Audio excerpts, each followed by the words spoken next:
we got Amazing Spider-Man number. Oh, I just dropped it. That just happened on live TV. Bro, I just dropped it. You dropped it? I dropped 300. You idiot. That is a sin that is worthy of death right there. And here I am almost a year later, and I am still standing. Hello, everybody. It is a Monday night. We are coming to you, or at least I'm coming to you live from the undisclosed, as I like to say, an undisclosed SHIELD location somewhere in the Coachella Valley somewhere. I don't know. I forgot where I'm at. But anyways, I am Kevin Pillow, the voice of reason, at Voice of Reason 23 on all social media platforms. Hold on, I got to get ready. He's over there. JR Kumpakugan. He is the Dark King. That's what DK stands for. People are asking me, what does DK stand for? It means Dark King. Usually, when we used to do these videos, I used to edit in JR, the Dark King Kumpakugan, but I ain't got there yet. So, anyways, we are at our own two different locations that are both under construction, as you can see. I mean, so beware of the dust. If y'all have been following us for quite a while, especially on our video format, you've seen that my room has been under construction for quite a while.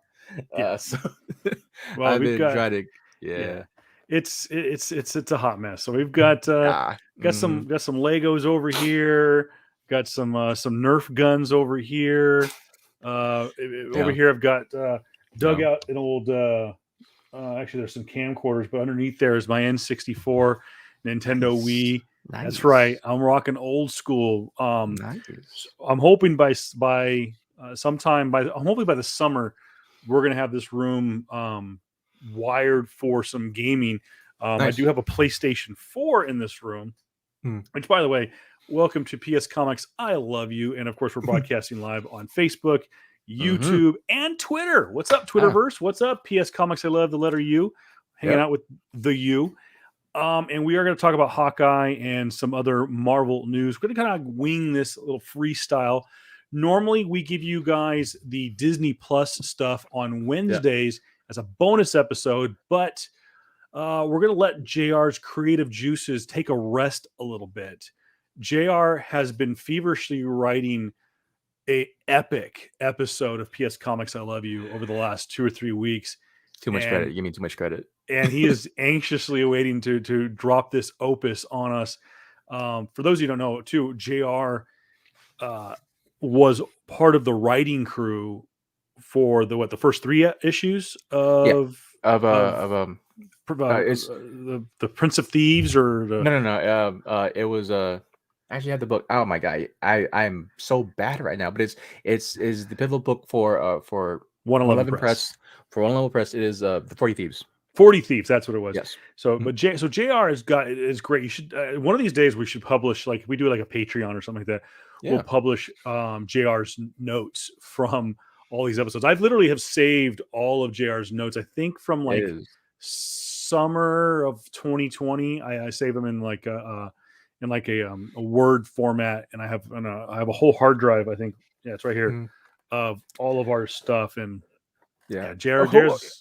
Hopefully it'll be a little bit more streamlined. It's more so like I've taken some criticism and taken some notes from some of our compatriots, as well as people that listen to us and watch us. It's a little bit too long. We understand, guys. We understand. We have a lot to talk about, per se, usually. And I've been really trying to clean it up more so, stick on a couple of notes now, and hopefully it'd be much more easier on me and this guy. Where, as most of you have noticed, we record at night, right? We usually record around 7:30, 7-ish, 8-ish, right? PST.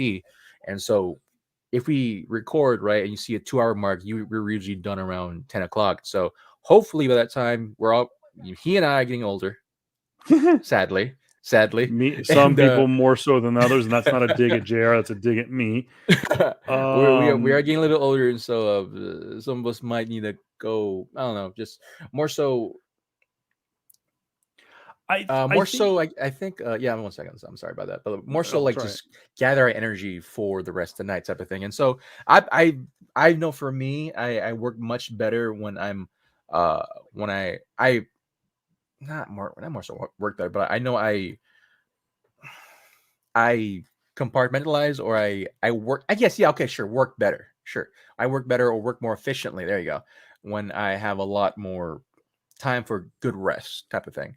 And so I know for me, I'm gonna try to do my best to try to format more precisely, more efficiently, cut out a lot of the fat, per se, in my notes, because I have sent this guy here about, maybe 6-7 pages at one time of just Oh, freaking notes, man, of just like stuff that doesn't, like, honestly, like, even though it's nice to have it out there, most of us ain't gonna watch it anyway, like either trailers, certain other things about that, or we think we just talk about. So uh just kind of get off the bat, unless you have something to add, my friend. no, and I think a lot of it too, guys, is I've had a lot of people. We've evolved this show. When we did the show originally back in, was it April, May of 2021, Mm-hmm.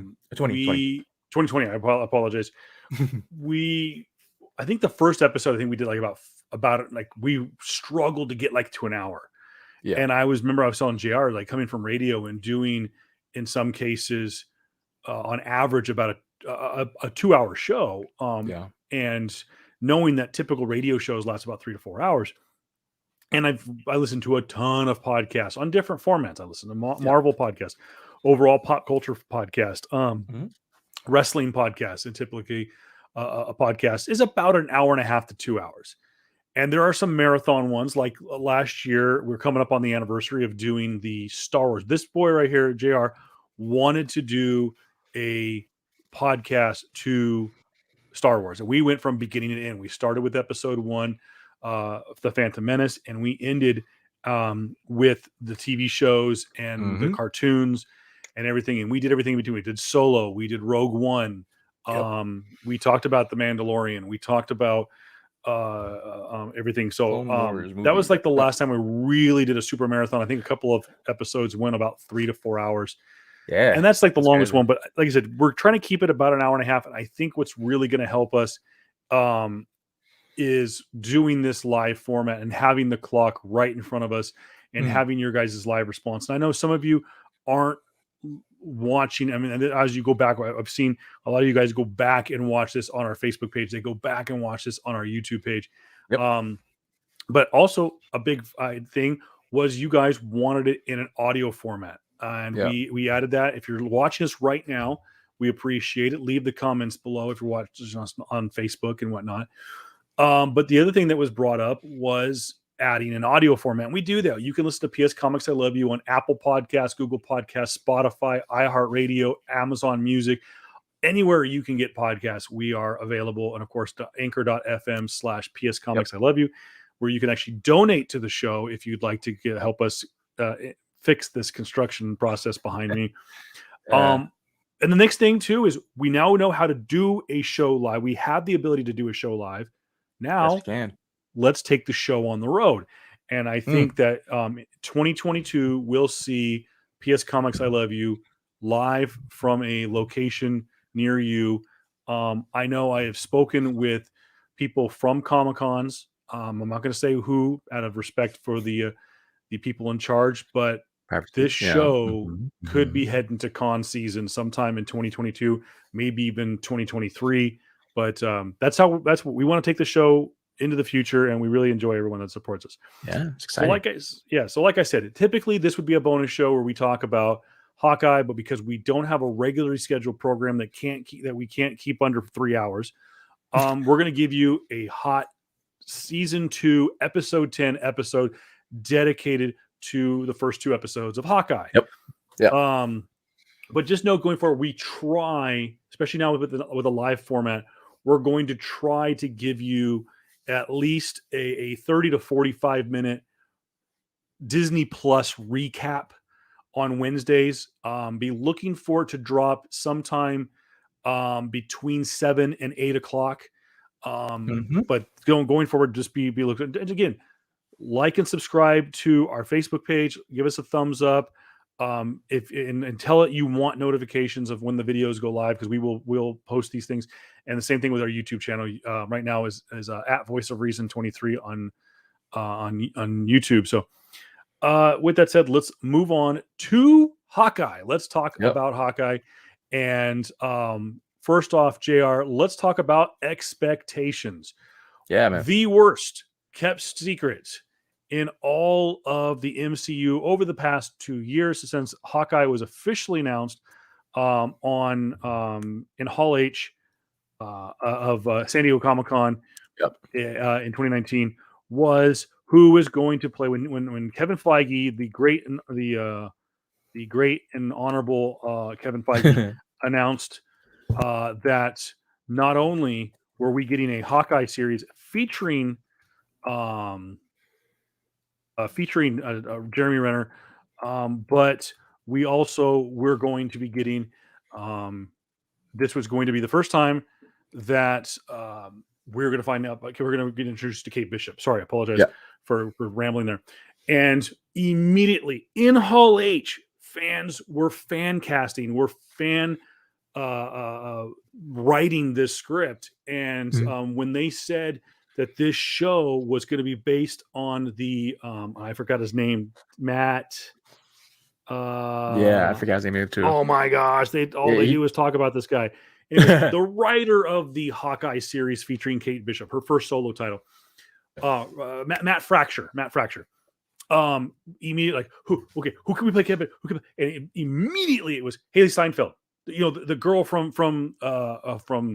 the John Wayne movie, from True Grit, the girl from Bumblebee, the girl from Pitch Perfect 2 and 3, and I'm like, ooh, yeah, it does kind of look like Kate Bishop. All right, I like it, but the girl with the little ponytail and whatnot. So yeah, I was down. I wasn't mad at it, and just denial after denial after denial. No one wanted to cop to that she was cast as Kate Bishop, and there was fan photos and stuff like that. And then finally, there was the long-awaited first set picture of her in the purple costume next to Jeremy Renner, and it's like, oh, it is real. And turn to find out, Kevin Feige was like, she didn't have to read. There was no audition. She was Kate Bishop from the get-go. He just recently said that. I'm like, oh, damn. Yeah. That's like the full-on Robert Downey Jr. Robert Downey Jr. actually had to read. Yeah, he did. Hold on one second. I'm burning up. I got to turn the AC on. So I'll just take it over a little bit. So just at least the fan. Okay. Yeah, just going back to seeing I always knew that this would have a level of legitimacy the second they said her name. Like, because it's Haley Steinfeld, man. I've seen, I was one of the very first movie I've seen her in was True Grit, and I'm talking about like in a movie where you had like prestigious actors. She stole the show. She really did steal the show. Jeff Daniels was in it. Matt Damon was in it. A number of other really great actors are in it too. But she's the one that just like stole nearly every scene she was in. And yeah, like ever since that, she did Bumblebee. She was the only person to she and the director was the only people to give legitimacy back to freaking to, oh my gosh, what are they called? Bumblebee, to Transformers. To Transformers, man. Like, yeah, it's funny. They tried to what's the word I'm looking for? What's the original director for Transformers? Michael Bay. They try to Michael Bay the series, and it actually worked pretty well, man. I enjoyed her. I love that movie. I enjoyed her in that one as well. I love the fact that she's been really steadily climbing this ladder into stardom of trying to just like be one of those new up and coming young actors, even though she's been in it since she was like 13, man. She's like a young actress, but at the same time a seasoned actress because of how long she's just been in the game. And she's also been, of course, in singing and doing all this stuff too, man. But like, when they casted her, she's already won, and at this point, she's already won a Golden Globe. She's already won many awards. But they got her to be in a Marvel film or a Marvel series, which anything they might hand her the freaking keys. They might give her the keys to the kingdom, for the Young Kingdom at least. Well, I think Right? it's no secret that they are going to put her in the Young Avengers, and I think that Easily. Yeah. if it's not the Young Avengers, it is what's gaining steam is the West Coast Avengers, and I think a lot of it with Robert Downey Jr. not being around, with obviously the tragic passing of Chadwick Boseman, who, by the way, would have been 45 years old today. It was either today or yesterday, but so happy birthday. I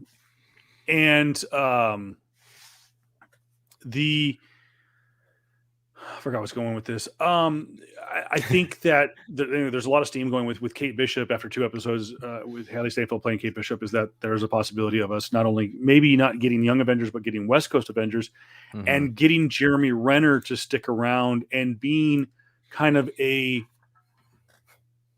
Tony Stark light, so to speak. Cap, Steve Rogers may have been the leader of the Avengers. Tony, what they say? No, he's the boss. I make all the cool shit. Yeah. I think Hawkeye. I think Jeremy Renner could possibly be a great leader. I mean, obviously, I think in the comic books, if I'm not mistaken, Clint Barton is the leader of the West Coast Avengers. I don't recall. I can't remember. I really exactly. don't recall. I don't recall. Yeah. But I think that you're right. It does add some legitimacy, and it goes back to from the very beginning. You have Jon Favreau, who is a Golden Globe award, not at least nominated director. He had a smash hit in the form of Elf. You have Robert Downey Jr., who is an Academy Award winner, multiple time nominee, cast as Tony Stark. I mean, right from the get go, legitimacy. Then you get the likes of Scarlett Johansson. No disrespect to Chris Hemsworth or Chris Evans, they're big movie stars. Yeah. But Scarlett Johansson, Academy Award nominee. Yeah. Benedict Cumberbatch, massive crossover star, both stage and screen. Yep. And then you add guys, like Paul Rudd. You got Glenn Close to play Nova Prime in Guardians of the freaking Galaxy. Yeah. Just Haley Steinfeld once again, like JR said, 13 years old, becomes the youngest person ever to be nominated for an Academy Award. Win. Well, she lost. She lost the Academy. She lost the Academy? She lost the Academy Award. I can't remember who she lost to, but I think she won the Golden Globe because remember it's 2 different categories. Yeah. In the Golden Globes, but I could be wrong, but I thought she did not win the Oscar. Either way, I mean, still from the get-go, your first movie, dude. You are like there was an interview that they did on, they posted on YouTube, was from that point on, she was either for the rest of her life going to be Academy Award nominated or winner, Haley Steinfeld. That she has that prefix to her name for the rest of her life. That's true. So when they finally officially announced that, oops, that jumped the gun. It was like you said, it added a bit of legitimacy for people. Go like, oh cool, a Hawkeye show, but it's Hawkeye, really. I mean, but then when you add it was amazing. And just to kind of bring back, she did lose to Melissa Leo for The Fighter back in 2010, my guy, 2010. And so I'm just I know it's a tangent right now, but just looking at the actual winners, she was nominated for Best Supporting Actress. We have Haley Steinfeld, Jackie Weaver, Helena Bonham Carter, Amy Adams, and Melissa Leo, who was in The Fighter. That was The Fighter was the movie with one second, look at it real quick. Mark Wahlberg and Christian Bale. And they were playing the actual, I think. Was it? Yeah, I think it was real life. I can't think of the name of the head Mickey body, Ward. head Mickey body. Ward. Mickey Ward. Good. Fighters. But all the way back in 2010. Great movie, by the way. Yeah, I gotta rewatch the movie actually. I've always said that Christian Bale won the Academy Award in the opening monologue. I mean, the second that movie started, you see him talking to the film in a fictitious kind of documentary style. And I remember I leaned over to my wife and I was like, he won the Oscar. It's over. Just Yeah. the amount of the weight he lost, just his delivery, getting that accent down. Yeah, he won it. I mean, but going back to back to Haley, like the level of legitimacy for her. I mean, she's been certified since she was 13. Yeah. That's insane to say, right? There's only very few actors and actresses in the entirety of Hollywood that can have that type of prestige, right? Granted, someone will say, well, granted, someone will, point to the Home Alone kid, right, and talk about him, but I'm not talking about like someone who's won or even nominated for a Golden Globe. Yeah. Right. It's crazy to think of. And so having her be in a Marvel comic book series, movie, whatever for the future will definitely hold a lot of legitimacy. And you're trying to give her basically the keys to the kingdom. Say here, we're trying to have you, Tom Holland, who else? The actress is gonna play Kamala, possibly some of the other actresses and actors that are yet to be revealed.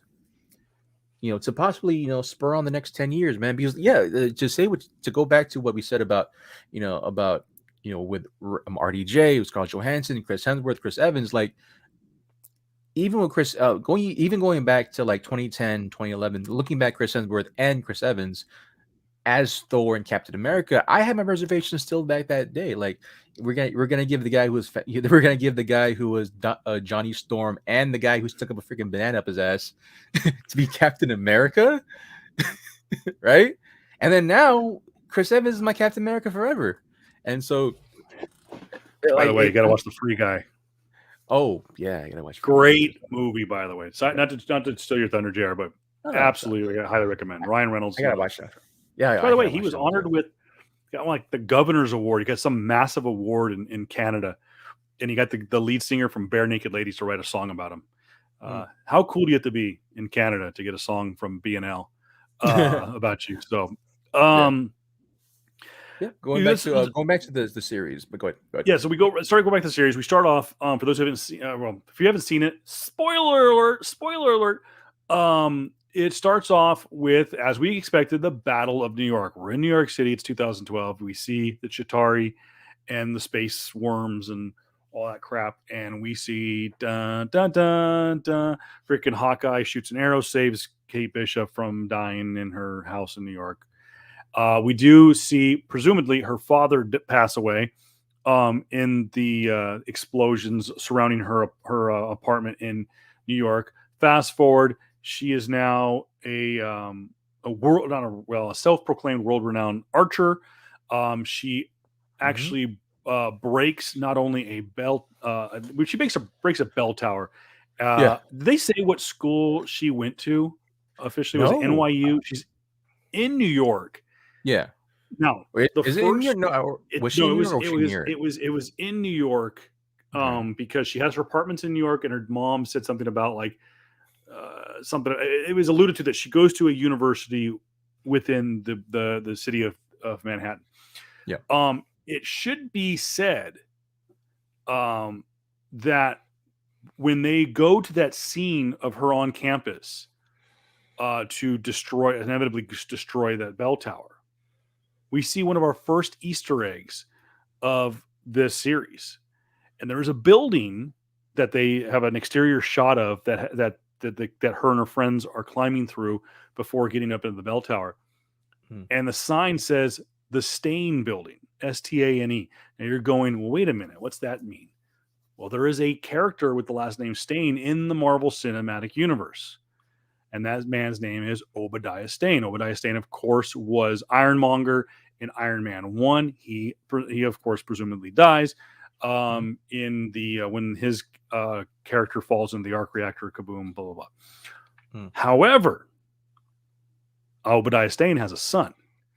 Obadiah Stane's son is a villain. I can't remember what his first name is. Jared, I'll have to do some research, or maybe I'll have to type that up. But anyways, it's presumed that there's a possibility that this building is either named after Obadiah.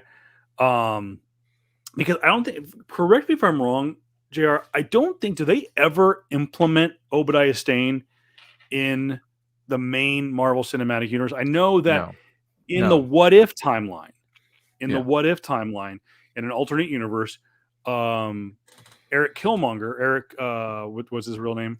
Eric. Yeah. I forget, but yeah, Killmonger outs Obadiah as being a leader of a splinter cell of the Ten Rings and tried to assassinate Tony Stark.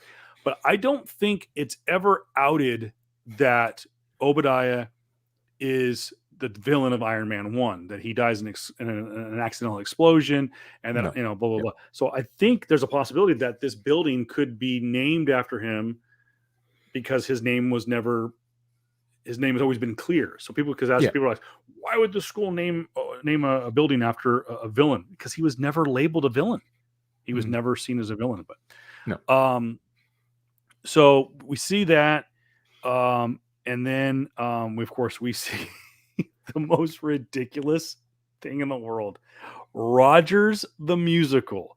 What did you think of Rogers the musical? That was as cringe-inducing as it was for the kids I saw. Oh my god, it's so bad and unnecessary. I mean, I get why they did it, and like they had to give Hawkeye, Clint, a reason to come to New York, right? And that was it, right? To try and have them see this the freaking Rogers musical, and just trying to have a time with his kids. But yeah, it must be a thing to be an actor and try to play that play seriously, as serious as they were doing. And it was, if it was supposed to be cringe induced feelings, they hit it. They definitely hit it. And so it did what it was supposed to do. It made Clint want to leave the room, which he did. The scenes that I did like, though, is that like Clint obviously has PTSD, right? He obviously has PTSD, or he he still is trying to cope with the loss of his best friend in Natalie, right? So granted, timeline wise, this was probably just barely a couple months after the events of Endgame, and so trying to catch up with your kids, trying to do all these things. You have aged 5 years, but your kids haven't. We've come to find out too that Hawkeye, that Clint has basically lost an eardrum, right? Which is comic accurate, and this is great. And so he has a hearing aid. That's cool. That's a cool thing to see. That's a cool thing to continue to add, because I'm pretty sure that will play dividends within the future upcoming episodes too. So we have that scene happen. He goes outside because he can't look at the actress playing Nat without thinking of Nat. Tries to go out for the fresh breath air, whatever have you, and then he just his family, his kids. He has 3 kids. One of which actually is I always tend to forget this, is actually the daughter of one of the Russos. The one that's playing his daughter is the daughter of I think Joe Russo. Yeah, it's one of the Russo. The Russos, between the two of them, between Joe and Anthony, I think. Anthony. Yeah. His daughter plays Clint Barton's daughter. Yeah. And then one of their sons is the kid that couldn't stop looking at the camera in the diner scene with the Hulk. When he does the dab, listen to your mom, and he goes, "Hey, can we get a picture with you, Hulk?" And he goes, "You want a picture with Ant-Man?" That's one. So yeah, both of the Russos put their kids, and then of course I think it's Joe Russo who actually put himself in. In game, of course. No. It was in game. It was in game. Yeah. It was in game, and it was it was one of the two of them, and portrayed the first official homosexual character in the Marvel Cinematic Universe. Openly gay, yeah. Openly gay. But no, going down the road. First off, she's got a future. She's got an interesting look. Yeah. Not shaming her or anything. Yeah. She's got an interesting delivery. But here's a young lady who has grown up in the movie industry around her dad. Yeah. And her only 2 credits are Avengers Endgame and Hawkeye. Not bad. But she's got a look, and I think she's got some hidden talents, a little training, and I think she's got a future. She may not be a megastar, but I hope who knows? keep her in the universe.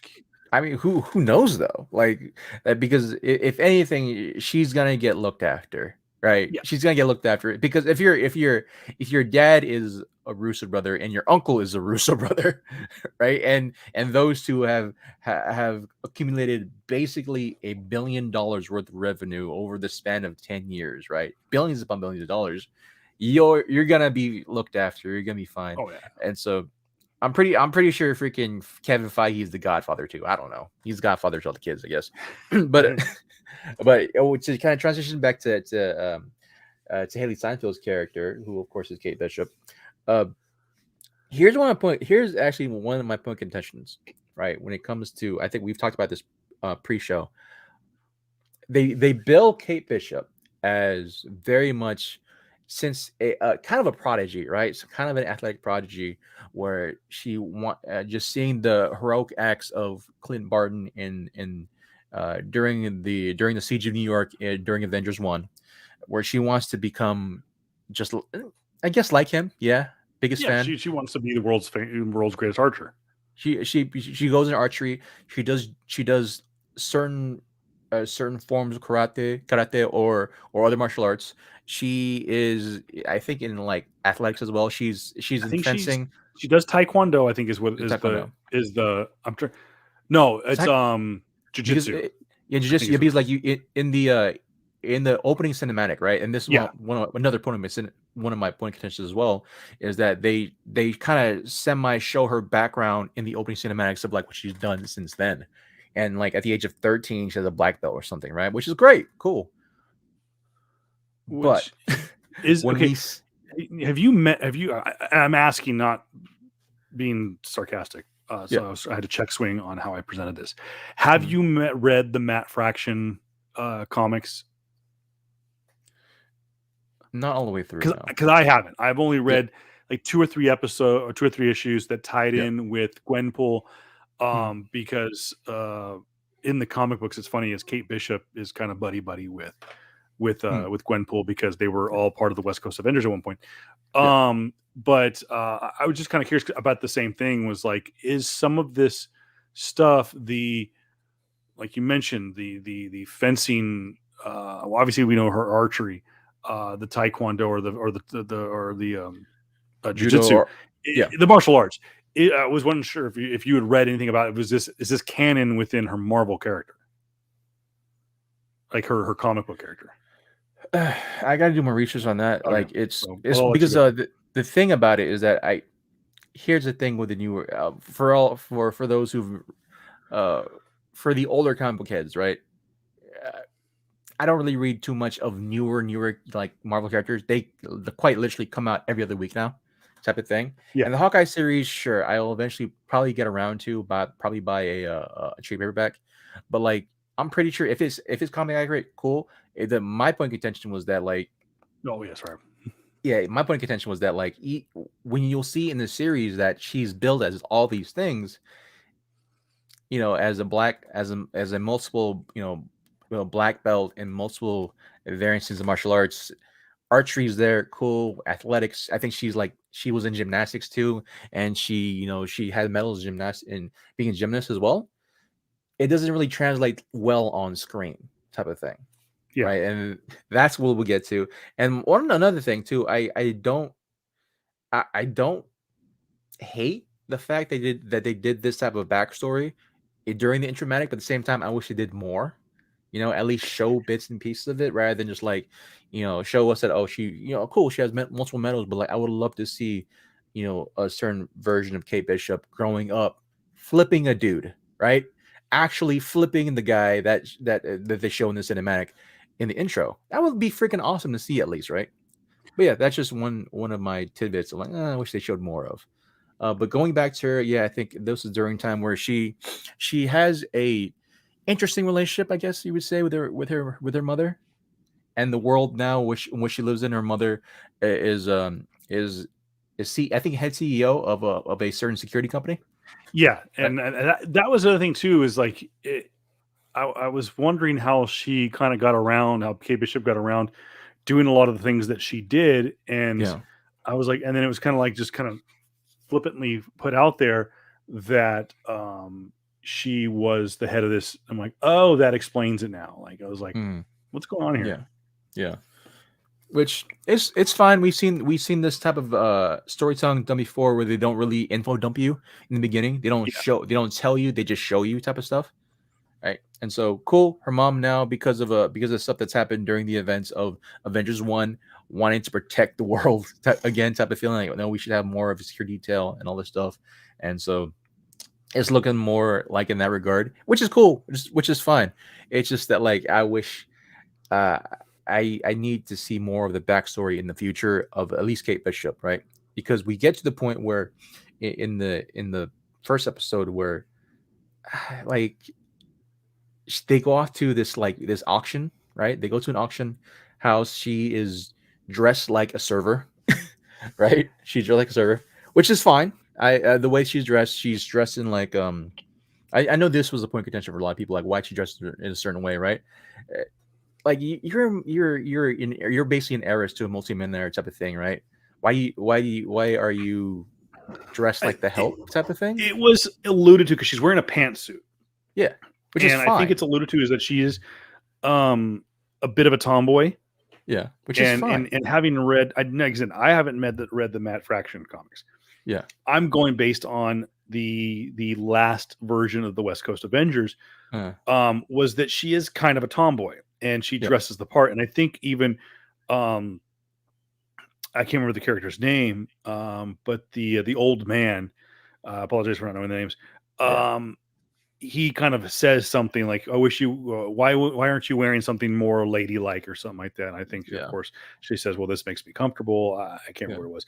So I get it. I think it was wink It's done so that they could get yeah, to that point. Okay, yeah. It was just it's like weird for me. backward Like, thinking. Yeah, yeah, I don't mind the pantsuit, but it was like just like you look so much like the help. Like, okay, cool. They did and it I think for that. I think that's the That was the backwards main. thinking they were trying Yeah, to get that to. was the intent for it. But I'm like, dude, that's way too on the nose type of stuff, right? Yeah, For that was a weird type of thing for me. That was a weird kind of a segue thing. Like, okay, cool. You just want to dress all in black in the pantsuit. Cool. To an event where it's going to be filled with millionaires type of stuff. All right, but whatever. Kate Bishop has been known to be its own, her own character, her own type, like, quirky type of thing. So cool, whatever. We get to the point during the series where where it's supposed to be an auction, right? But then it's some weird, crazy black market deal where some crazy like some crazy items were being on sale from like the Avengers, the blown up Avengers facility, yeah. right? Where like pieces of thing that were blown up during Thanos' attack months prior were being sold off to Well, there was like Ronins. there was a Triceratops head. Triceratops head. Yep. There was and What else here was there? I can't remember. There was something else before they got to the main event, which was the Ronin suit. But Mm-hmm. to jump ahead a little bit, Yep. um, well, actually, this is they bring out the Ronin suit. Mm-hmm. The tracksuit mafia blows up the wall, breaks in, and they're thinking, okay, here we go. They're after Ronin because the black suit or the tracksuit mafia is Yep. it's a street gang. It's New Yep. York. They're a Russian street gang, and they blow it, but they're not looking for the Ronin suit. We Yeah. do know that they're looking for Ronin, but they're Mm-hmm. looking for the Ronin. They're not looking for the Ronin suit. They're looking for a watch. Now, Jr., I've been racking my brain. So is my wife over the last nearly week since these two first episodes have dropped. Uh, Can you think of any situation within the Marvel Cinematic Universe where a watch is important? I mean, you mean oh no, those are his glasses. Never mind. I'm thinking of Tony's glasses in No Way Home. No, in Far From Home. But a Yeah, so watch per se? you have the glasses in No Way Home. Yeah. Or sorry, Far I'm From pre- Home. yeah, You Far From have Home. the nano suit, but that's he double taps the new chest piece. Hmm. The only thing I can think of, but it didn't look like that, was in Civil War. Mhm. he grabs his wrist and pulls it up almost like a glove, Yeah. and that Be- creates the gauntlet, which then Yeah. turns into. Well, I tell you that he didn't even have the nanos technology yet. No. All he had was the Just ability to that. turn on to bring in a Compulsor ray. Yeah. compulsor ray. Yeah. And someone pointed out the fact that on this watch, when they close up on this watch, there's a red, kind of a Iron Man red dot in the middle. So could this be a Tony Stark piece of equipment? Most likely. And is this a subplot to the inevitable Armor Wars? Are we seeing the tracksuit mafia out there trying to get stolen Stark tech? And this is one of them. So that's a theory out there. Yeah, I'm pretty sure it's some type of Tony tech, or if anything, I thought too as well. Like it might hint back to like where the new Avengers facility, or even the old Avengers facility is, where they might have like some unloaded, tech there that has yet to be discovered, right? Type of things too. Be like, I think I forgot where in the Armor Wars that we're gonna see that a certain variation that happened. I can't recall it fully. It's been a minute since I read that freaking series again. I gotta reread that series too. Eventually, that's on my to do list as well. So do I, and I just happen to have the originals. I pure dumb luck. I have Armor Wars in my collection. Yeah. So yeah, I remember you showed it out. You showed it off to me one day. But yeah, I'm pretty sure it's gonna happen. Yeah.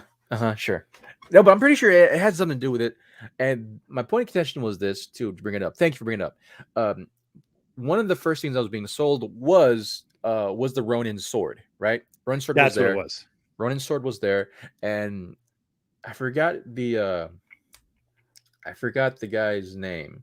Jack Dukens, right? Jack Dukens was his uncle. Yeah, Jack Dukens is this new guy, right? That's in Kate Bishop's mother's life, or that she comes to find out that they're soon to be wed, right? There's this new fiance, and Kate's not happy about it, right? So this guy, never are, right? Yeah, he reminds me Jack, the character Jack Dukens, right? Reminds me very much of like remember in Wonder Woman 84. Yeah. Right? What's the name's character? The guy. I mean, the villain. I forget his name. Yeah, Pedro Pascal's character. Yeah. He reminds me of that, right? A little bit. You're very kind of like he has ulterior motive, kind of slimy type of character, but like I'm pretty sure it's multifaceted. I'm not really the bad guy type of thing when it comes to a Marvel movie, right? It's gonna tend to have that way. But yeah, he is in a bidding auction with his uncle. I forgot the guy's name too. Armand the Third, right? And Armand wins the bidding war against him because supposedly we're missing a lot of like subtext in this one too, because there's this whole little inverse where like Armand the Third is having a spiff with Kate Bishop's mother about possibly marrying Jack and all the things that come involved, right? Because it has to do with it's basically rich people problems, right? Rich people problems, first world problems. Yeah, rich people problems and whatever have you. So they go to black market. They went what's the name? The Third wins the deal. When the Armand the Third wins the deal. That's when the Tracksuit Mafia comes in absolute fashion, blowing up the back wall, the back perimeter wall of it. Kate has been kind of scuffling around, trying to be what's the character? What's that detective character's name from way back when? Sherlock Holmes. No. It's the female character. It's like Betty Sue or whatever. Oh, man, got me. But I forget. They just did. I think I know what you're talking about, though. I can't remember. Yeah, they recently Nancy did a movie Drew.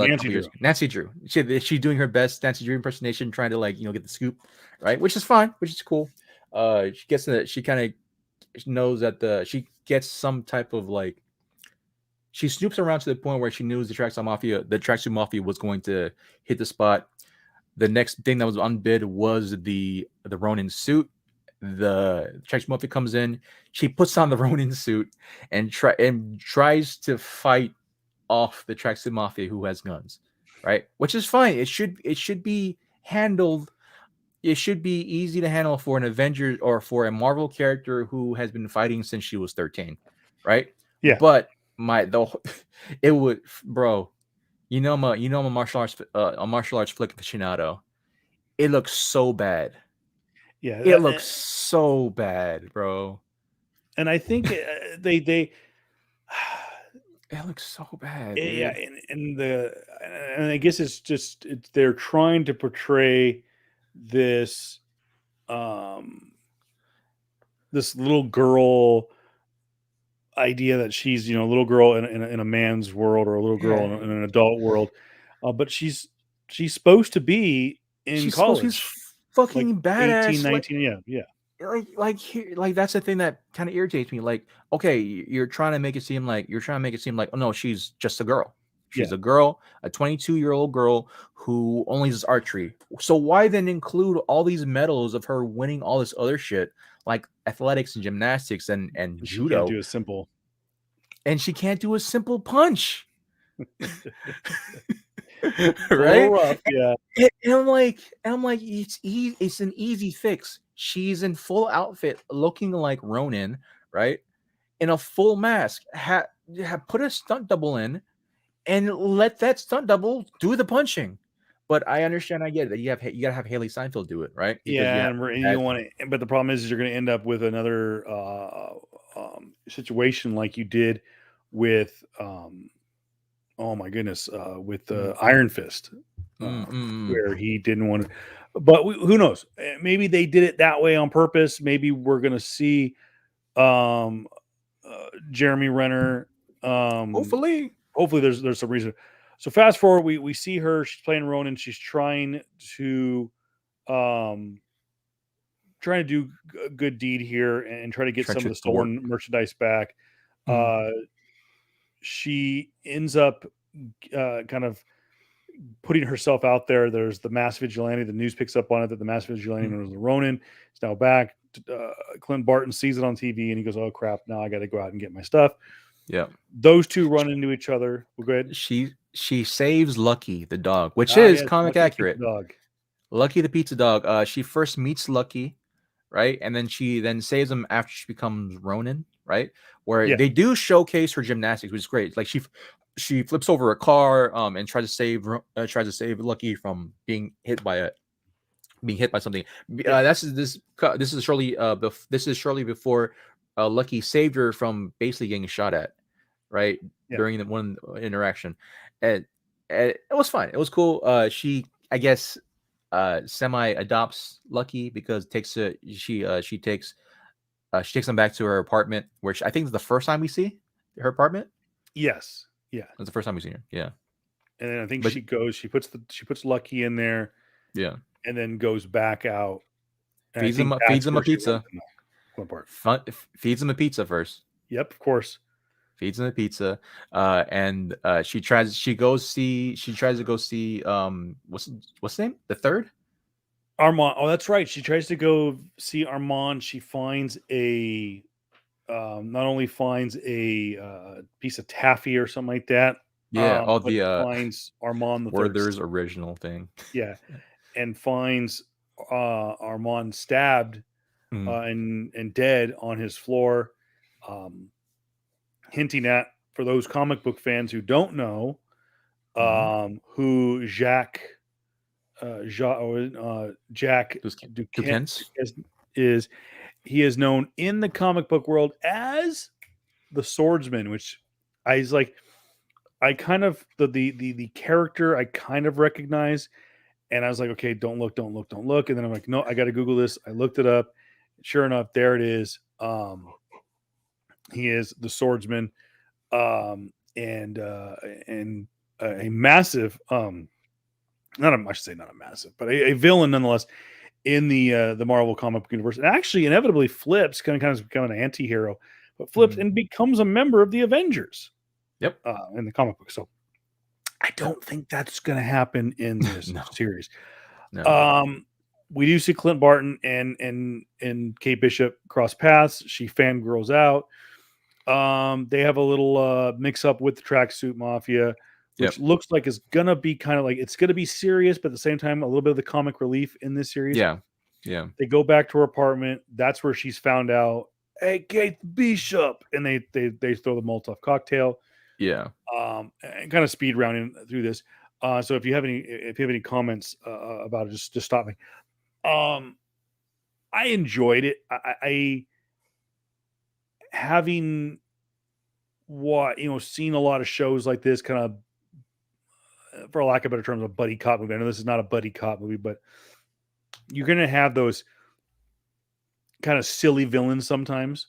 Yeah. And I really just now, of course, foreshadowing or a little skipping ahead. We do know that the Tracksuit Mafia actually is a little bit more serious than it is initially led on. So we see the Tracksuit Mafia attack Kate Bishop's apartment. They get out. They run to Kate's aunt's house, where we are introduced to a character that is in the Marvel universe as I think in the Marvel comic book universe, she's a director, and she's like a massive part of I think the West Coast Avengers is Kate Bishop's aunt. Okay. And we saw some of her movie posters and stuff like that up on the wall, but she gets stashed there, and Clint does a little research trying to find where the Ronin. He needs that Ronin suit because if he knows that as long as that suit is in the wild, it's somehow going to be tracked back to him. Yeah. So to comment real quick, Haley, Kate was wearing the Ronin costume, right? They go back to her apartment, and she takes it off. That is when just to describe it, just to be more solid on this point, the Tracksuit Mafia does find her out, and they just firebomb her apartment. Yeah. So they firebomb her apartment, so that's the reason why it was lost to begin with. Hawkeye goes back to the apartment to try to get it back, but it was not there, or it's supposedly stolen.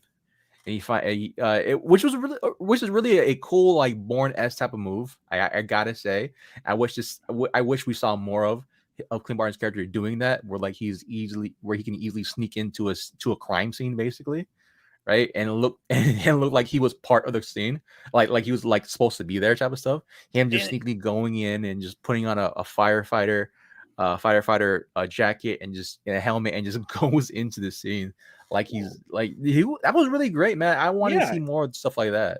And I think that's a testament to Marvel not completely decanonizing the fact that both two of the biggest spies in the Marvel universe were Clint Barton and Natasha Romanoff, both agents of S.H.I.E.L.D. Yeah. And it's referenced in both Black Widow. She talks about, before she defected to S.H.I.E.L.D. She specifically says S.H.I.E.L.D. They haven't forgotten that S.H.I.E.L.D. does exist within the Marvel Cinematic Universe. Yep. But so is Clint Barton. The two of them traverse the world as spies. And though Clint is a little bit more, Clint and Natasha were both street level, but Clint is very much more a street level hero, though we have seen him in, of course, in Avengers and whatnot. But the dude's got a bow and arrow. Come on. It's like he says in Age of Ultron, the world's ending. We're on a floating city, and I have a bow and arrow. How does this make any sense? Which was so great, by the way. And Clint Barton delivered it so perfectly. Yeah. But it does show, like you said, he's just thinking, looking around, and then he happens to catch that sticker in the window of the fire truck, and it says New York City LARPers. Now, for those who don't know what LARPing is, it was live action role play, which is basically children and adults hitting each other with foam sticks.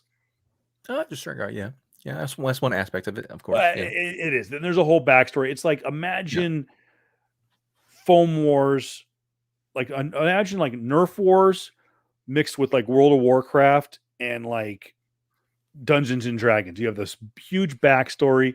There's the whole World of Warcraft open world kind of adventure to it, and then of course there's the fighting aspect that you would get from like a Nerf war because it's there's soft weapons, but the idea behind it is really cool. It's not my thing. I'm not going to shame anybody or anything. Yeah. I'm poking fun, but dude, It's do you, bro. yeah.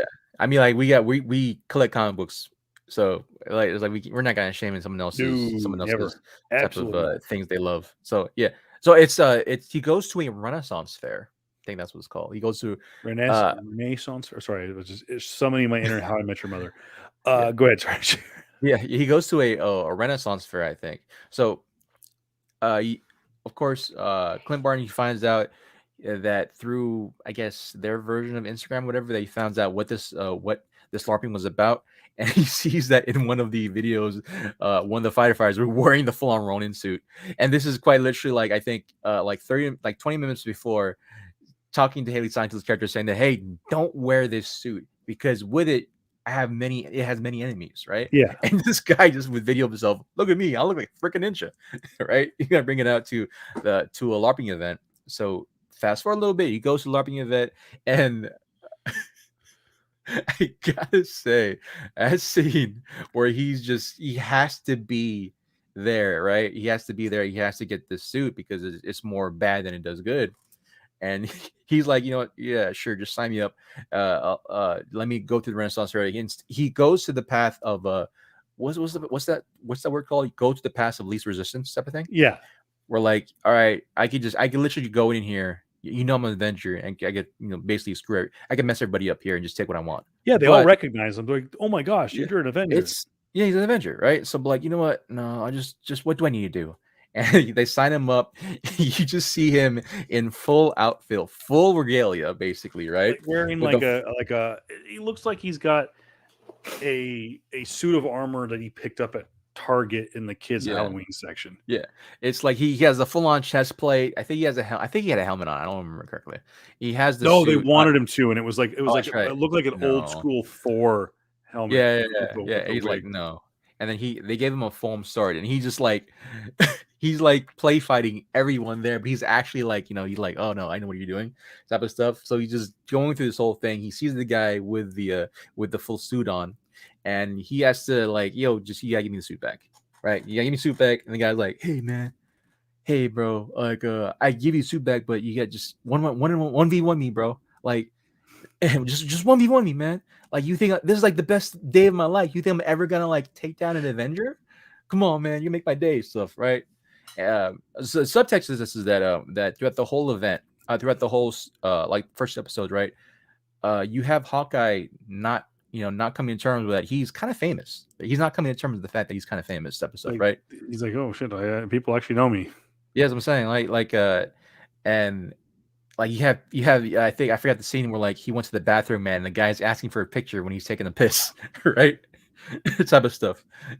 And so you have he sees that and goes, you know what? Yeah, sure, fine, man. Just make it quick, whatever. And they make this 1v1 battle, this huge thing where it's a 1v1 in a crowd of people, just cheering them both on, and then he gives them the guy gives them like a quote unquote fatal stomach slash, and he just falls on it. He just falls on his sword, whatever, and yeah, he's like, cool. They had fun. Here's your thing. Here's your shoot back, and I think Hawkeye goes yeah, thanks, whatever. Like, and the guy's like, what? Do you have fun or anything? He goes, I'm glad I did it. I'm glad I did it, type of thing, right? It's such a Jeremy Renner way. I mean, it's just like, well, yeah. Well, like, it was a waste of time, but at the same time, I'm glad I did it, type of thing. So that was cool. That was fun. What else happened during that part of the film? and like you said, it was one of the longer episodes, and kind of a heads up, guys. These two episodes were both just about an hour long, maybe about 40 minutes, 40 minutes, 50 minutes long. Yeah. The rumor going around right now, leaked information about the series, is that the next two episodes are going to be more traditional sitcoms lengths. They're only going to be about 30 to 40 minutes. So they're going to be considerably shorter than what they already were. And that's counting credits and any potential post-credit scene, which, by the way, in episode 1, we did not get. The episode continues on. He finds the Ronin suit. He takes it back. That is where actually he has now the possession of the suit. They go back to Kate Bishop's apartment. That is where it gets firebombed because he they actually leave the suit in the apartment. Mhm. And I paused it. No, I'm sorry. No, that was Nope, before. you're right. He had already Yeah, gotten it, lost it you to got the it. firefighter. That's what it was. Yeah, I yeah, apologize. I got my scenes mixed up.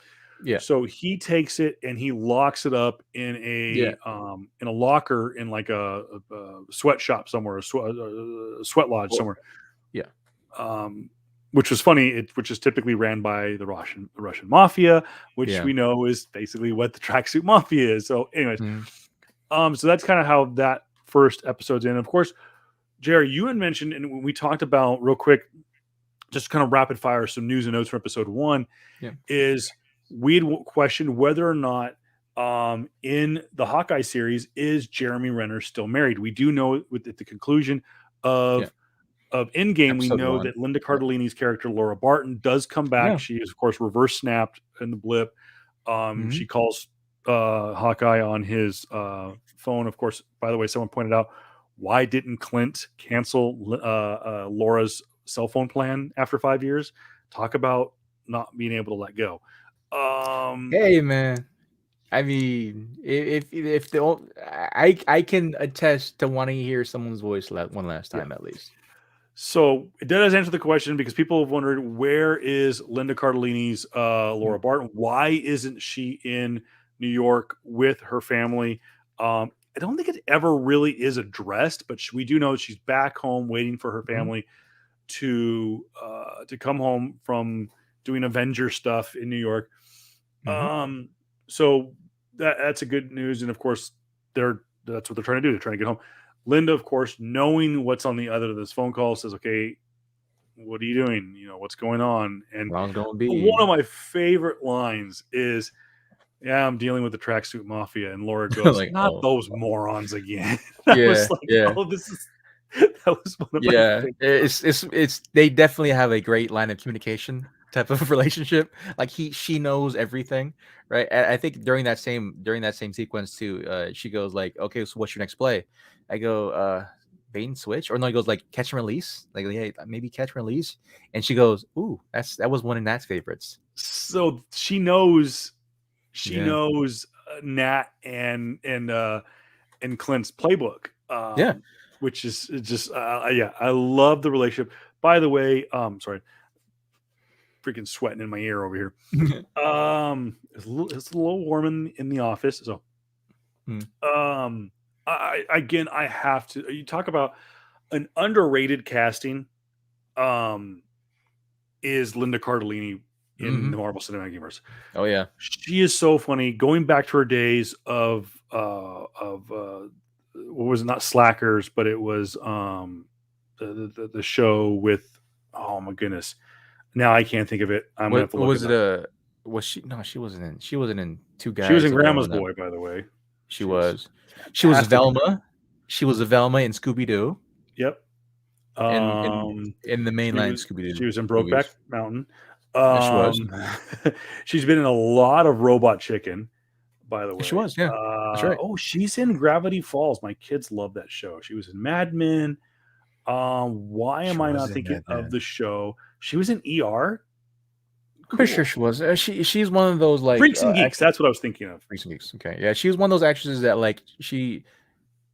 I can't say she was Christina Ricci before Christina Ricci, but she was like she went underground type of stuff, right? She was like one of those under the radar type of actresses where she just wanted to do her own thing, which is it's good, which is cool.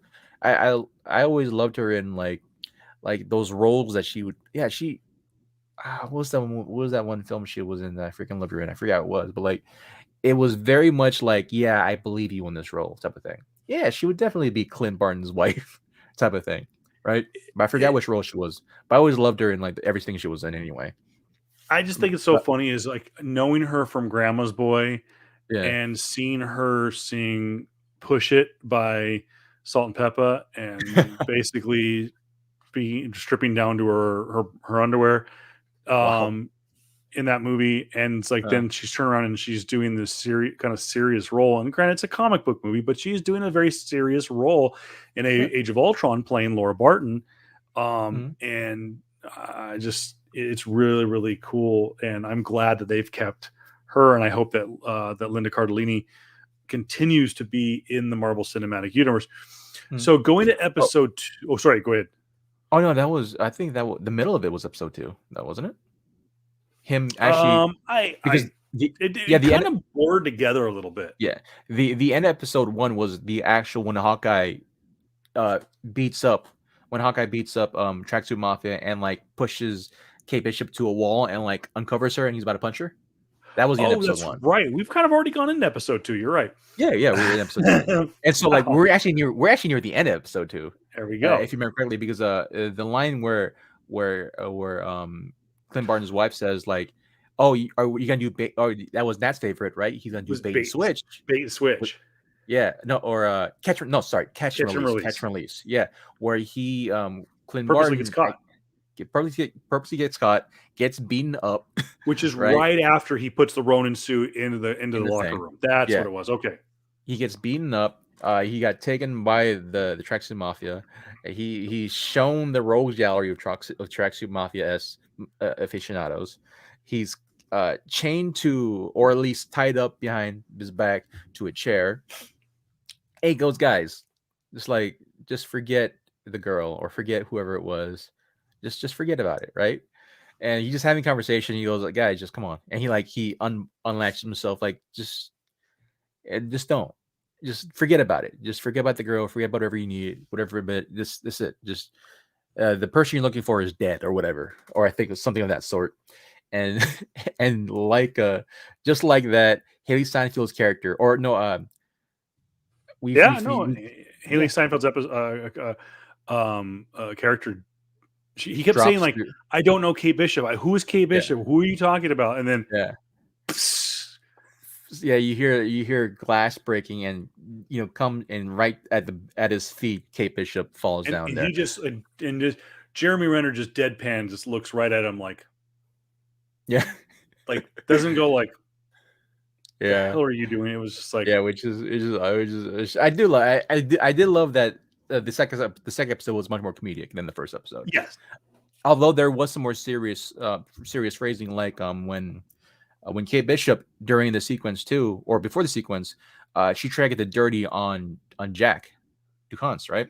Like, who are you? Like, who actually are you? Like, you are some plotting evil villain, whatever have you, right?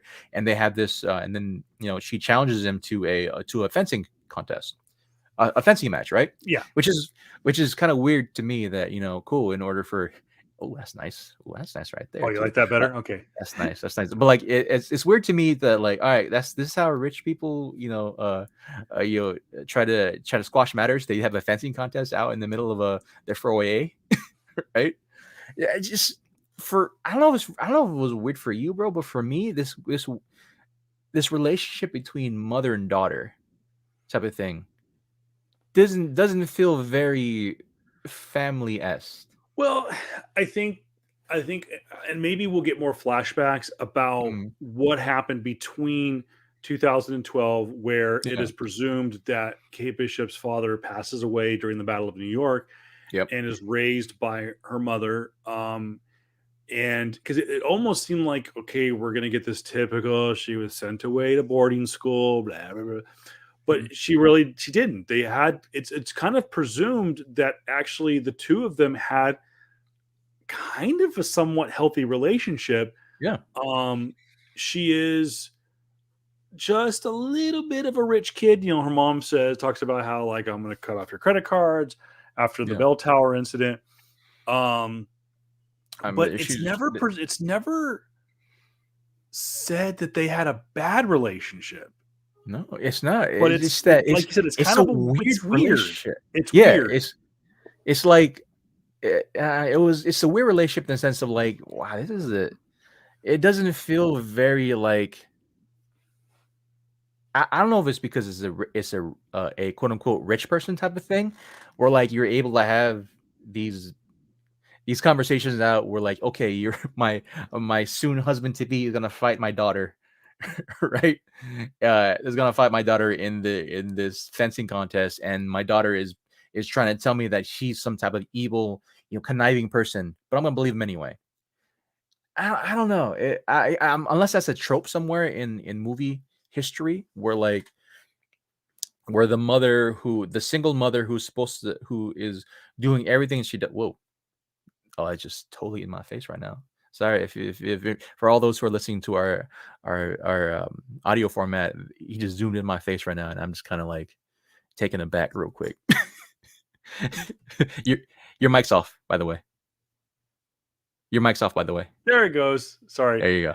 That's Just all trying good. some different stuff. I want to give it a little bit more of just some. I'm just for those of you who don't know, we're dealing with He's the new. messing We're not around. doing Yeah. Zoom calls anymore. We're doing a live studio kind of. Kevin's currently 10 and he's playing with his toys. Not gonna lie. Yeah. So. Yeah. So there. Yeah. So I just have just a zoom in of me. I know. That's all good. Hey, Yeah, man. but yeah, okay. I just wish there was like a quick. I'm just learning on the fly here on how to do this new software. This So format, which is great. Which is great to have. But yeah, it's just weird to me, man. Like this is how it doesn't seem for me. It doesn't seem like a healthy relationship where communication is being said, which is weird to me. Because you would think that a mother-daughter relationship, specifically when another parent is has passed away, would yeah, be a bit closer, right?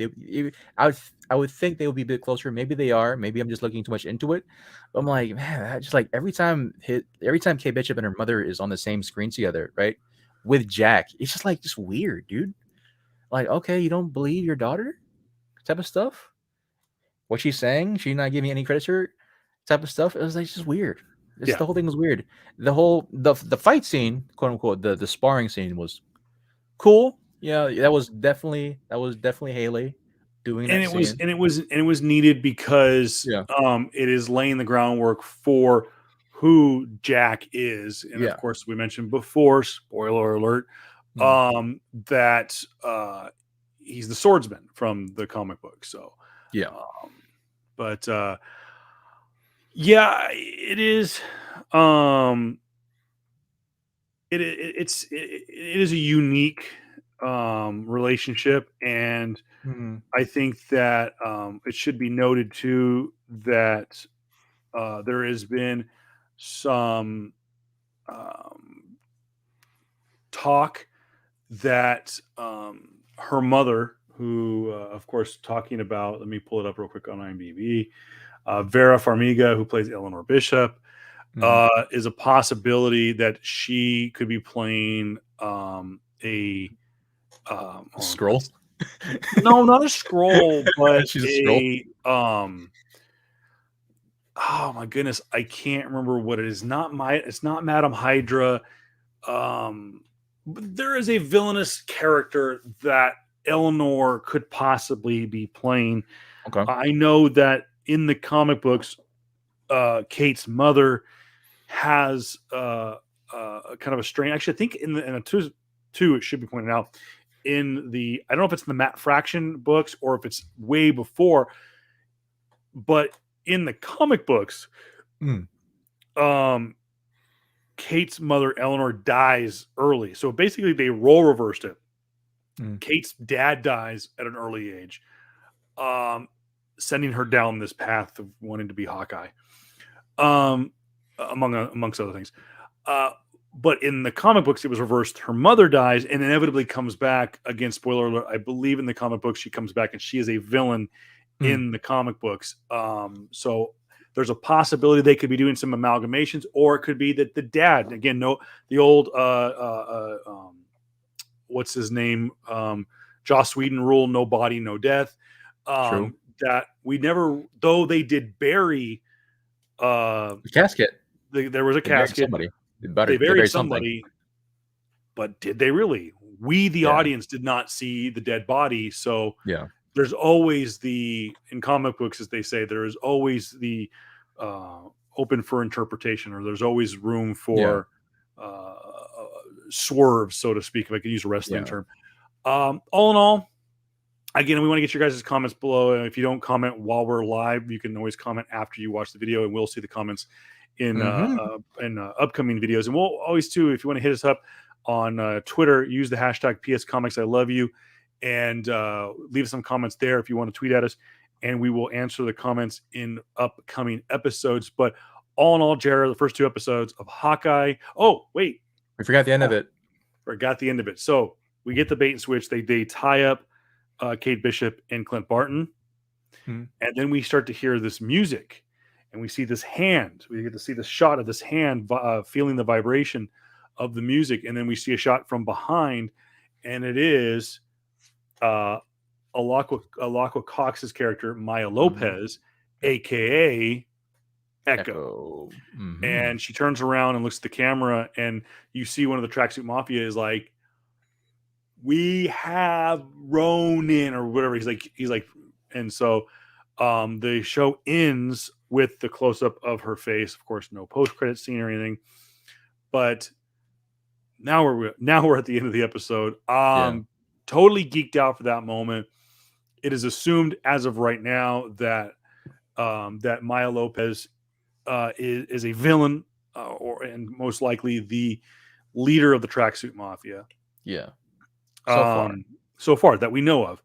And so it'd be kind of curious as where we go in the next couple of episodes. Now, mind you, this is only 6 episodes. So we've seen Act 1, episodes 1 and 2. We're going to see the middle act with 3 and 4. And then we're going to see the finale with 5 and 6. No word yet on what the lengths of episodes 5 and 6 are going to be, but we do know through rumors and leaks that the episodes 3 and 4 are going to be slightly shorter, and we're not going to get them all this week. We got a special Thanksgiving present with 2 episodes. We are only going to get 1 episode this coming Wednesday. Yeah. But all in all, just for the lack of for the conversation's sake, JR, your thoughts on the first 2 episodes overall for Hawkeye episodes 1 and 2? I think we talked about it before in the pre-show, where like I knew what I was getting into, but for some reason I was expecting more. It's like I knew we had this discussion way in advance, right? During like the weeks preceding this series, where like we shouldn't expect too much, right? I'm expecting a very buddy cop type of like type of show where it's gonna be about the holidays type of thing, right? Maybe we'll get some revelations somewhere down the line, because that's a trend of which all of them are the Marvel Disney Plus shows have been going. But like I shouldn't expect too much, right? But I went back on that and I thought I was gonna expect a little bit more, right?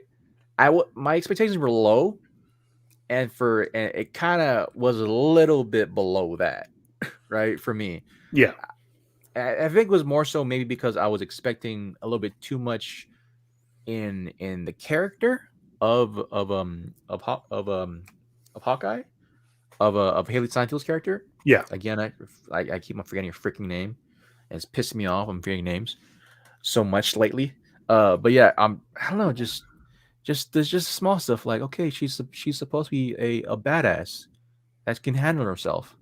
Why the freak is she getting rocked by Russian Tracksuit Mafia? Why is she getting rocked so easily, right? She flicked the guy when she was 15 years old to get her black belt. Like, come on, man. And like, other than that, whatever, it's cool, it's fine. It was a lot more lighthearted for me in the second episode. I enjoyed it. It was cool. I didn't know I would enjoy so much of the dynamic between Clint Barton and don't help me out. Do not help me out. Do not help me out. I'm going to remember freaking name. And Kate Bishop. Yeah. I didn't know I didn't know that I would like it so much, right? I knew that I knew that there was definitely the mentorship aspect of it in the comic books, right? But I didn't know it would be so enjoyable type of thing, Yeah. Maybe because it's Haley Steinfeld being Haley Steinfeld, and I love that. Oh, dude, can you not, bro? Can you? For those that, again, if you're watching the video format, you'll know exactly what he's freaking doing. For our audio format guys, he's basically a freaking 10-year-old playing with his damn toys, man. Sorry, JR. He's doing zoom ins, he's doing outcrop, he's doing all this stuff, man, which is cool, man. It's great. You can all right, I'll switch it mess back around with it. It's all good. It's all good. But yeah, I didn't know I would I'm like just it so trying to much. make the experience better. So Just messing me up here. hey, there's people. What? There's people that want to see Jr. They more Jr. Hey, I will say this, man. For me, I was hoping it wouldn't be the case. It feels more like a lighthearted CW's Arrow. Yeah, Yeah, I kind of saw that, and yeah, obviously the difference is the cinematic budget that the Disney Plus shows are getting. I took it as more of a lighthearted version of Falcon and the Winter Soldier. mm, When JR and I talked last Wednesday about the show and preparing for doing this show, um, I I asked him what he had thought, and he made the comment about Arrow, and I said, "Well, yeah, I think that's a little too on the nose on the because of the bow nose. and arrow and Yeah, stuff like that." But it is pretty accurate. And like it's funny is though we made comparisons early on that yeah, um, some of the fighting styles of Haley Steinfeld, which I hope will get better, and I think it will. mm, I think it's on purpose that I she's hope so. it's one that we can understand too is when someone trains all their whole life to be a fighter, but on a mat, Hmm. and then you put them in a real life street fight with guys who have been fighting since they were probably the same age, but all they've done their whole life is street fighting. Yeah, Um, it's difficult for someone like Kate Bishop to use her taekwondo, which is what it's there for. Taekwondo and jujitsu and all that stuff is designed for self defense, but I think part of it, and I think Clint Barton even kind of talks about it in the show, is she's a kid. She keeps referring to yeah, her as a kid. That yeah, she is, what's the word I'm looking for? You've never been like this before. Like yeah, it's just like anybody else that has been in that situation. Shoot, look, Paul yeah, Rudd's. Uh, Scott Lang, yeah, can you throw a punch, try to punch me, and he couldn't even yeah, punch Wasp. So yeah. maybe that's going to tie in. I'm hoping it's different than you mentioned the comparison to Arrow, and every time I think of I Arrow, I hope so think of too. Iron Fist. Is the guy who played that played Danny Rand, Oh, him? Finn. What is his name? Yeah. Let's not talk about it. But yeah, him. I like because Arrow. I actually watched the first.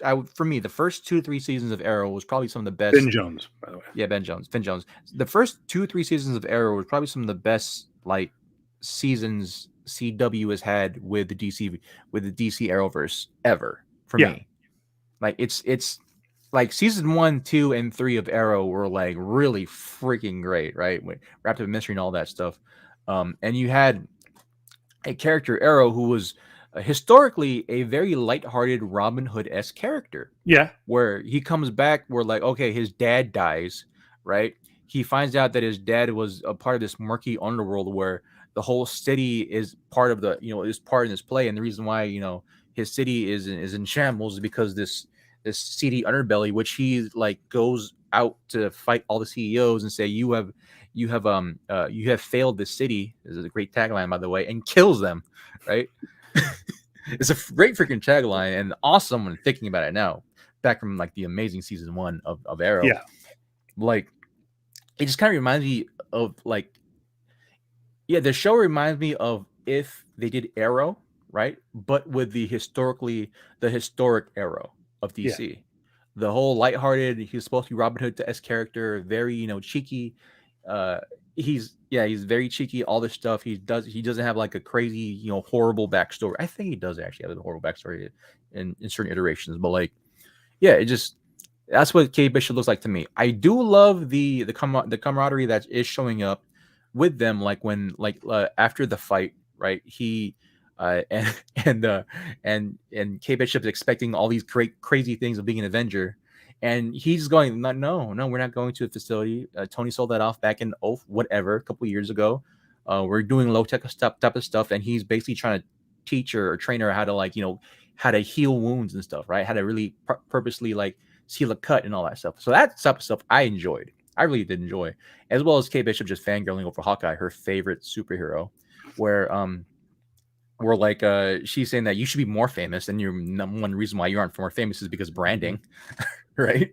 All this stuff like that type of stuff was enjoyable, right? But I expect that out of Marvel shows where they have a lot more character, a lot more human aspects of it, right? Like the slice of life type of stuff that you wouldn't expect from superheroes. So I enjoyed that. I enjoyed it too. Again, you know, and we will wait to rank the entire series as a whole at the end of this season. But I think that this is starting off okay, not strong, but okay. But kind of because we're already 2 episodes in, this is kind of what we're dealing with. My rankings right now with the 4 Disney Plus Marvel shows that have been released. My favorite so far has been What If, Falcon and Winter Soldier, WandaVision, and Loki. And people go like, "Oh my gosh, you put Loki in last." There's only been 4 shows. Someone's got to be fourth place. And Yeah. I bet you. And it's funny is Loki's the only one I don't think I've gone back and watched a second time. That and What If. So I've watched Falcon and Winter Soldier twice. I've watched WandaVision twice. I probably will watch Loki again. But so far it's good. It's good. I wouldn't say It's it's good. strong. Yeah. They all. I think the only one that came out strong was Falcon and Winter Soldier. Yeah. Loki maybe a little bit, but Falcon and Winter Soldier. I mean, they came out super strong right Yeah. out of the gate. Yeah. What If we knew what we were expecting? We were going to get the agent, the Captain Carter episode. WandaVision, I think the first 2 episodes freaked people out. I was like, what the fuck are we watching? Yeah. So no, I think it's good. Yeah. Continues to prove the fact that I like Clint Barton as and he's a good lead. He's a good lead, man. Yeah. And I gotta say too, they've I like the little flashbacks with explaining why he lost his hearing. And I'm glad that they didn't make him fully deaf, and forcing him to do a bad deaf person talk. So they gave him the hearing aid, which I think in the comic books he has one of those, like it's attached to the back of your head, kind of like one of those, like for those who are actually deaf.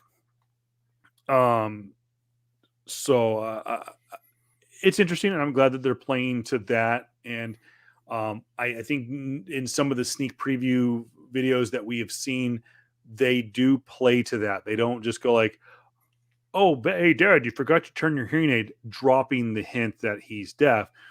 It's alluded to in upcoming episodes and scenes. It's a weakness. That, hey, I need you to stand on this side. This is my good side. I speak up. I can't hear you. Like kind of stuff like that. It's not just playing around, like legit. It's going to play into the plot that he is a deaf person. So I kind of like that. So let us know in the comments below what you guys thought of Hawkeye's episodes 1 and 2.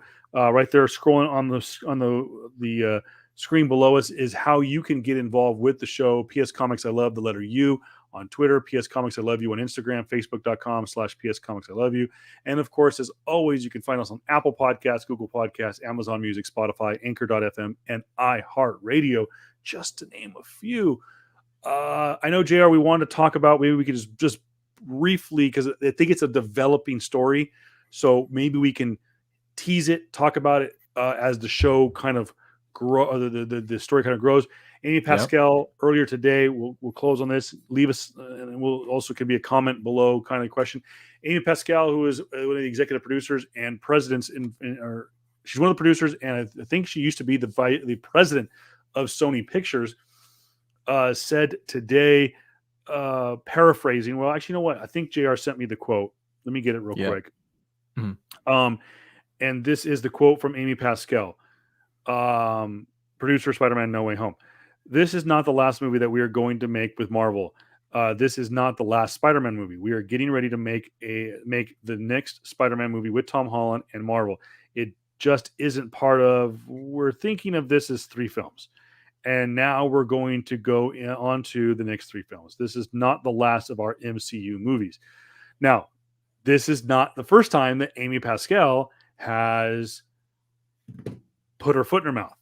Yeah. She did an interview with Kevin Feige, who she co-produced Spider-Man Homecoming with, and she was asked about, okay, you're working with Kevin Feige, you're working with Marvel Studios doing this Spider-Man movie.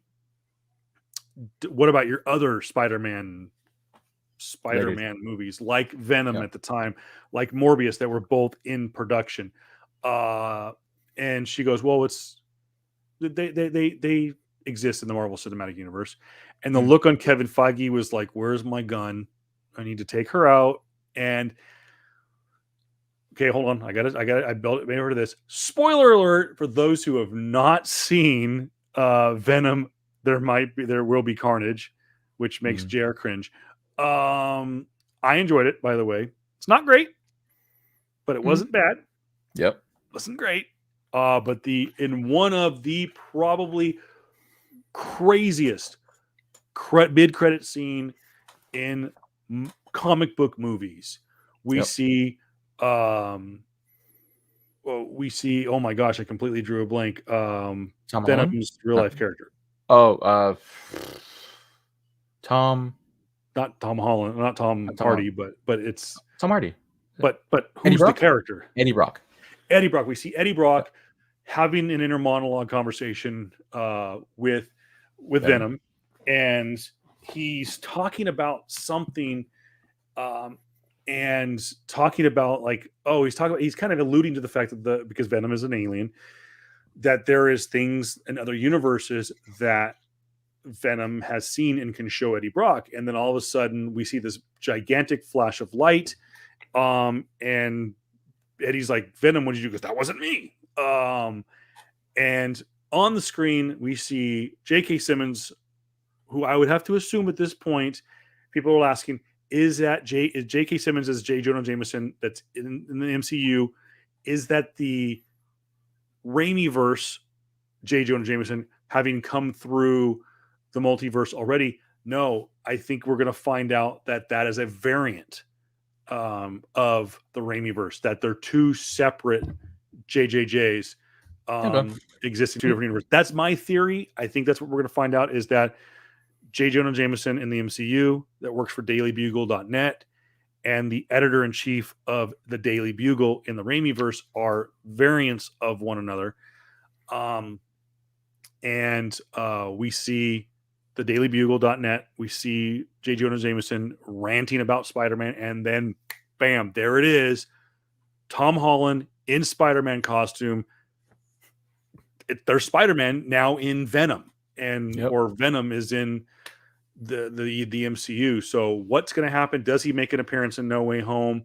Does he make an appearance in Morbius? We do know now, that having seen the last Morbius trailer, that Morbius exists in the same universe as Venom. Yep. Where does it take place? Does it take place after Venom 1, after Venom 2? Where does it take place? We'll find out. So we know now it's all on like Donkey Kong.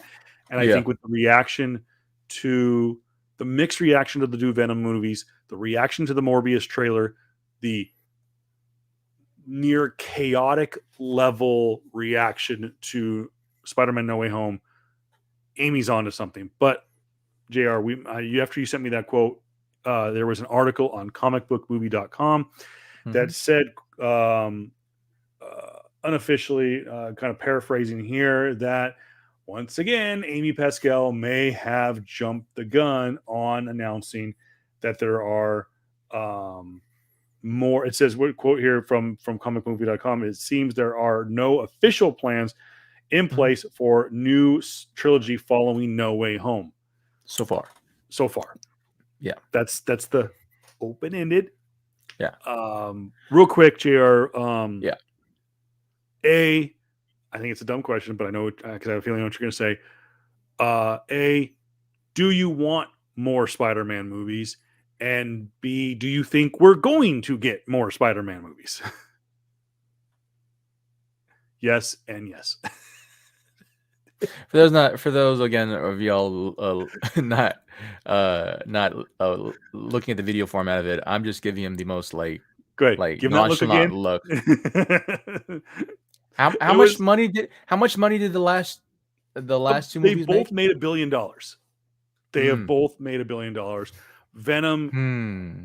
Venom, Let There Be Carnage is in the top 3.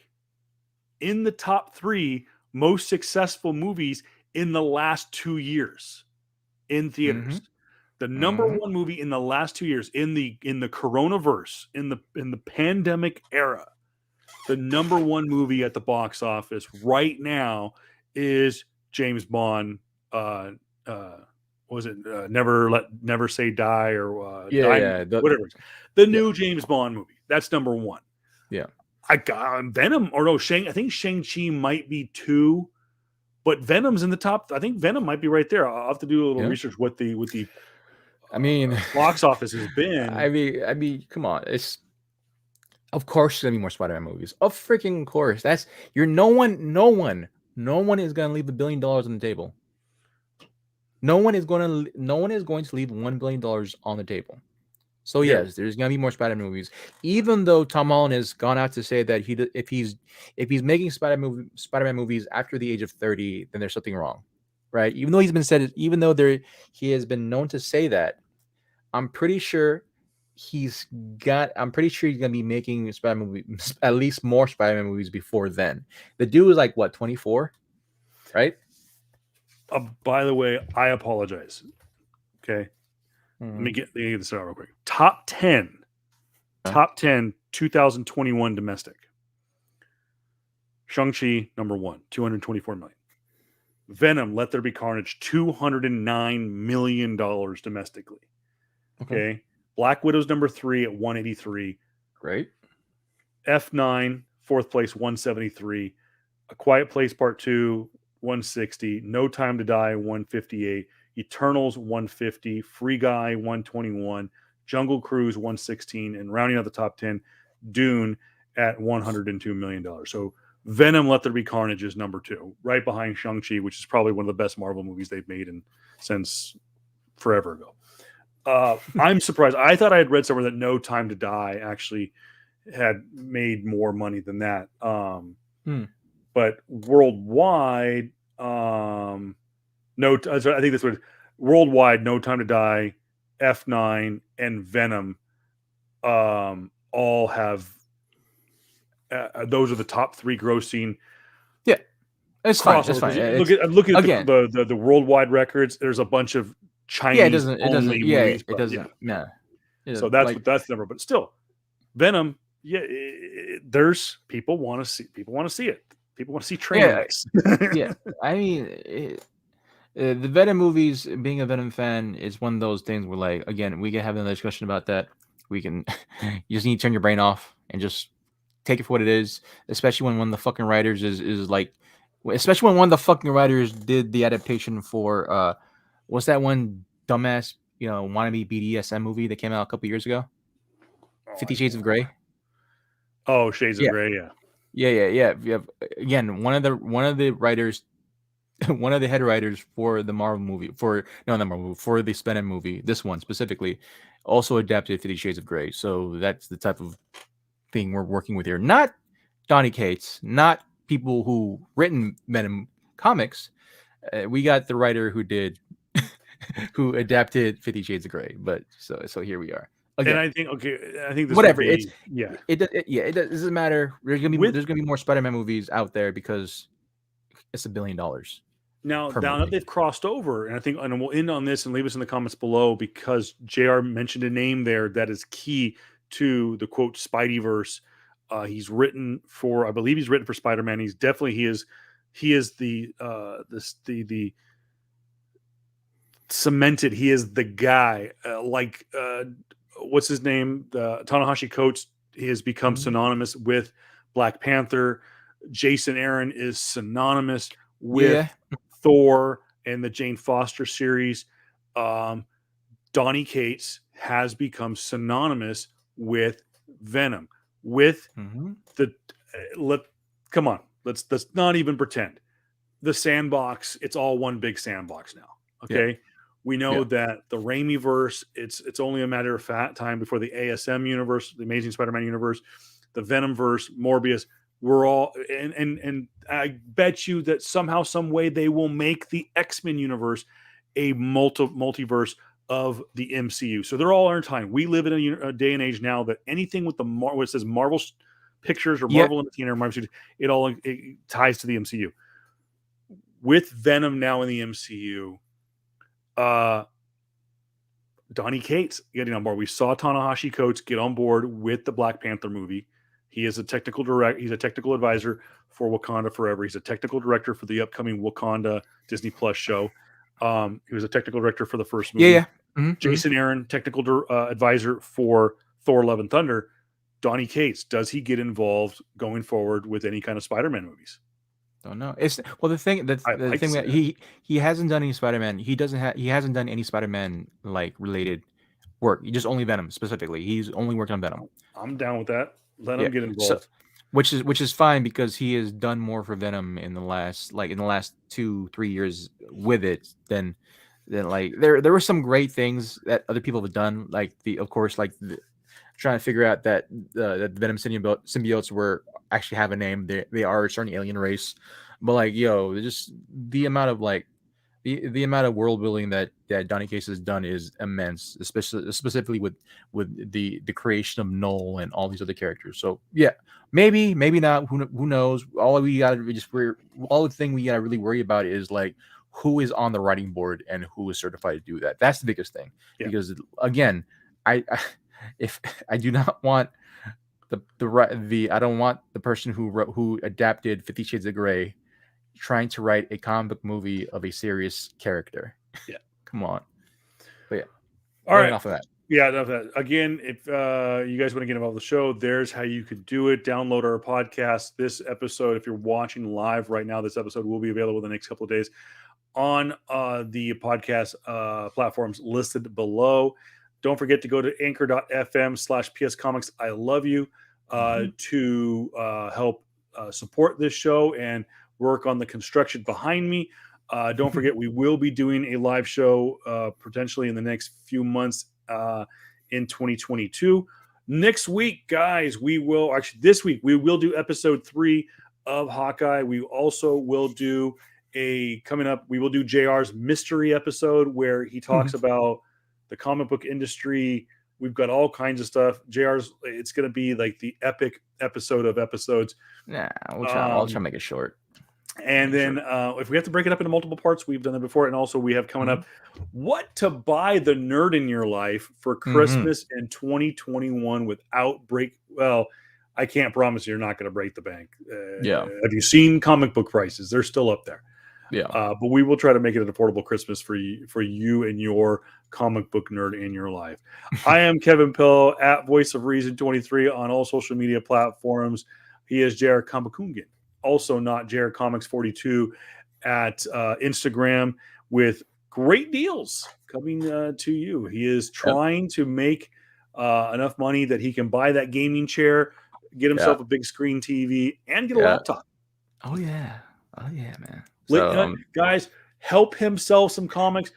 We want to push him past laptop world. Let's get him an iMac. All right, let's get him that 27-inch iMac with the M1 chip. Or just a PC, probably a really decent gaming PC to be nice to. But you're getting distracted, JR. Well, no, like we'll worry about it. Yeah, we'll talk about it later. All right, guys, thank you so much. As always, appreciate you guys stayed up late with us. We will react to Hawkeye episode 3 later on this week and get you that Christmas episode. We promise sometime in 2022 we will get back onto our regular schedule, but also let us know if you like this live format or not.